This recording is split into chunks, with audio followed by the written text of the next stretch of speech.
Hey ho, and let's go. Welcome back to the download. Always great to have you here. Well, the Mideast and the United States' new, quote, aggressive diplomacy, starting us off. On the heels of meeting Israeli leadership Tuesday, U.S. Secretary of State Hillary Clinton in the West Bank Wednesday for meetings with Palestinian President Mahmoud Abbas. The two leaders speaking with the press afterward, with Ms. Clinton pledging support for Mr. Abbas as leader of the Palestinian people. The United States supports the Palestinian Authority as the only legitimate government of the Palestinian people and as a partner on the road to a comprehensive peace which includes a two-state solution. In other words, the United States does not support the other major Palestinian organization, Hamas. Hamas now controls the Gaza Strip. Tuesday, after meeting with Israeli authorities in Jerusalem, Secretary Clinton said the U.S. will send 2 senior officials to Syria. This, a major departure from U.S. policy and an effort to seek a wider peace agreement in the Mideast.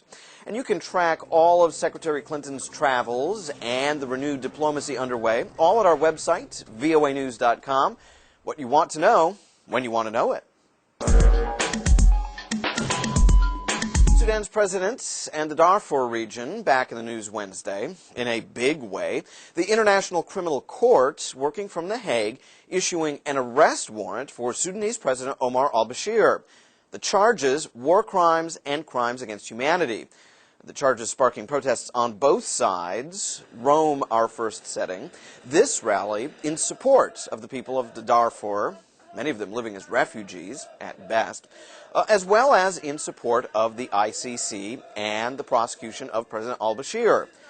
These 24 or so Darfuris living in Italy, saying that Khartoum persecutes the African groups living in the Darfur region. This represents to us the first step towards the justice which is going to take place in Darfur.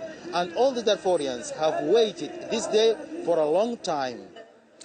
Well, it would seem that the ICC at least agrees. United Nations estimates put the number of dead in the Darfur around 300,000 people, with millions more forced from their homes.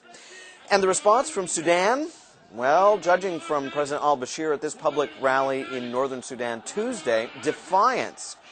A gathering in Marawi, part protest against ICC prosecutor Luis Moreno Ocampo, who is leading Mr. al-Bashir's indictment, and also part opening of this massive new hydroelectric dam. What a show. Throughout, President al-Bashir rallying supportive crowds, saying in part of the charges, quote, "They're not worth the ink it's written in," unquote. Embassies in Khartoum, as well as UN officials throughout Sudan, now bracing for potential protests and demonstrations, or worse. And for the record, this is the first time a sitting head of state has been indicted by the War Crimes Tribunal since its formation in 2002. Well, an update and a correction for you now. Now, remember our closer story yesterday about the cat, Shadow, stuck in a giant homemade marijuana pipe? Well, a correction. Not about the cat bong, that's legit.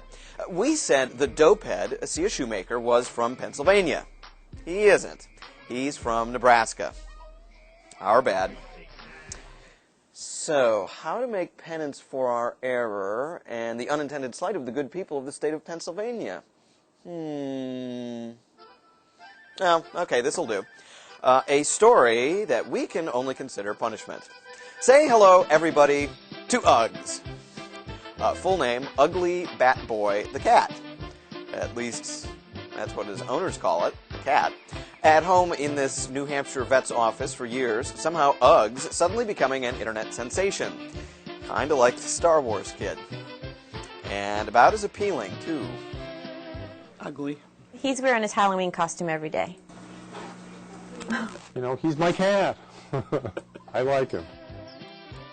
Well, someone's got to, we guess. For the record, there are normal cats in this vet's office, but only Uggs getting all the attention.